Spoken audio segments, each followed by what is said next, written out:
Welcome everyone. Story की starting होती है कीगन नाम के बॉय से, जो अपने दादाजी के साथ रहा करता था। वो नदी के पास लाइट हाउस में काम करते थे। वहाँ की लाइट को हर रात ऑन करते थे ताकि अंधेरे को दूर कर सके और शिकारी न आए। अगर किसी दिन ये लाइट बंद हो गई तो शिकारी नदी में आ जाएगा और ढूंढेगा उस चमत्कारी हिरन को, जिसके सींगों में जादुई पावर है। उनकी सींगों से ही पानी की धारा बनती है। अगर शिकारी उन्हें ले गए तो नदियाँ सूख जाएगी और जिंदगी खतरे में पड़ जाएगी। पर अब तक तो सब ठीक ही चल रहा है। कीगन शहर में होने वाले पार्टी में डीजे बनने वाला था, इसीलिए वो दुकान से सीडी खरीदता है और अपने दादाजी के पास जाता है और उन्हें सॉन्ग सुनाता है। उसके दादाजी डांस करने लगते हैं। वो अपने टाइम के बेस्ट डांसर थे। अब उम्र ढलने के साथ उनकी शरीर भी साथ नहीं दे रही थी।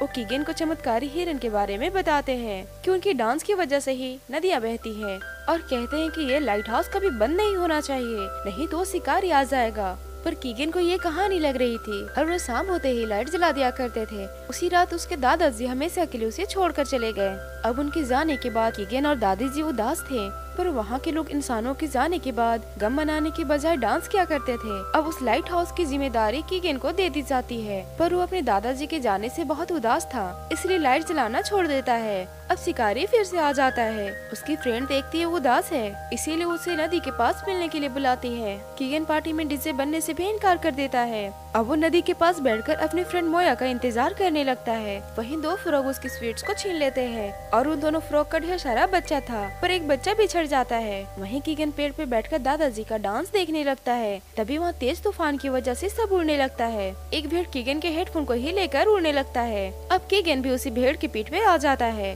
तभी वहाँ मोया आती है। उसे कुछ दिखाने के लिए नदी के उस पार ले जा रही थी, पर नदी पार करते वक्त कीगन पानी में गिर जाता है। उसके पीछे मोया भी आती है और पानी में बहते बहते किनारे में पहुंच जाते हैं। कीगन कहता है कि हम कहां पहुंच गए, अब हम वापस कैसे जाएंगे। मोया डांस करते करते पानी के ऊपर चल रही थी। ये देखकर कीगन हैरान था।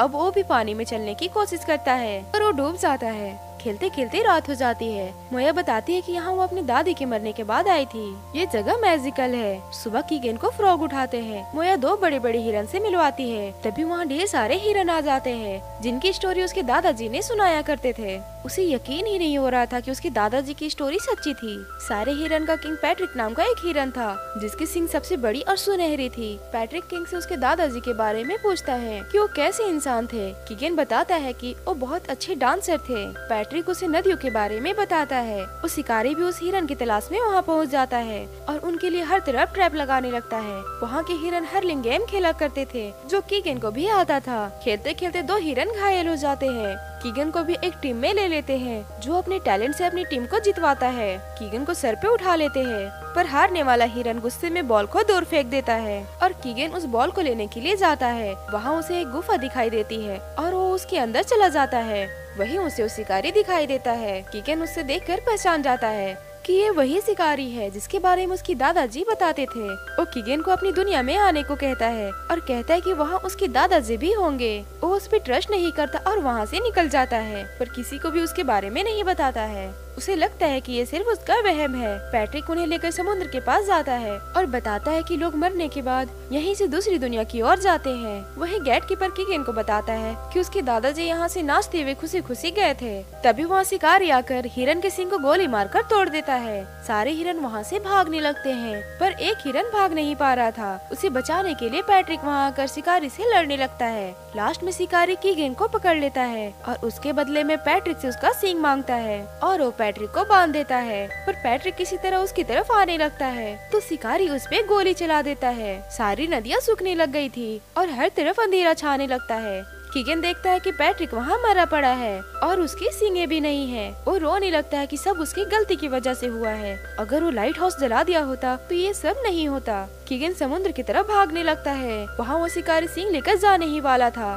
वहाँ के गेट कीपर कीगन को बताता है कि सींग को पानी में गिराना होगा, जिससे नदियों में फिर से जान आ जाएगी।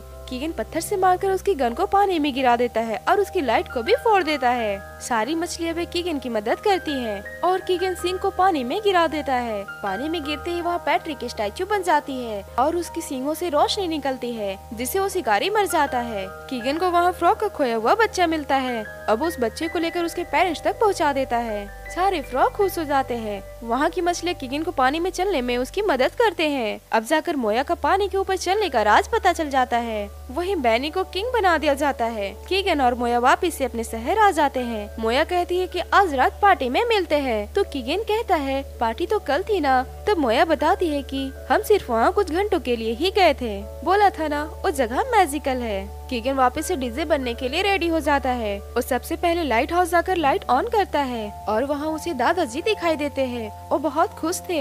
अब रात की पार्टी को देखते हैं जहाँ सारे लोग डांस करके एंजॉय कर रहे थे और कीगन भी डीजे बजाते हुए डांस कर रहा था। और इसी के साथ ये स्टोरी की हैप्पी एंडिंग हो जाती है। तो गाइस, अगर आपको हमारी वीडियो पसंद आती हो तो मेरे चैनल को सब्सक्राइब जरूर किया कीजिए और इसी तरह की वीडियो देखने के लिए मेरे साथ बने रहे। वीडियो को लाइक करें और बेल आइकन को प्रेस करें। Thanks for watching. मिलते हैं नेक्स्ट वीडियो में।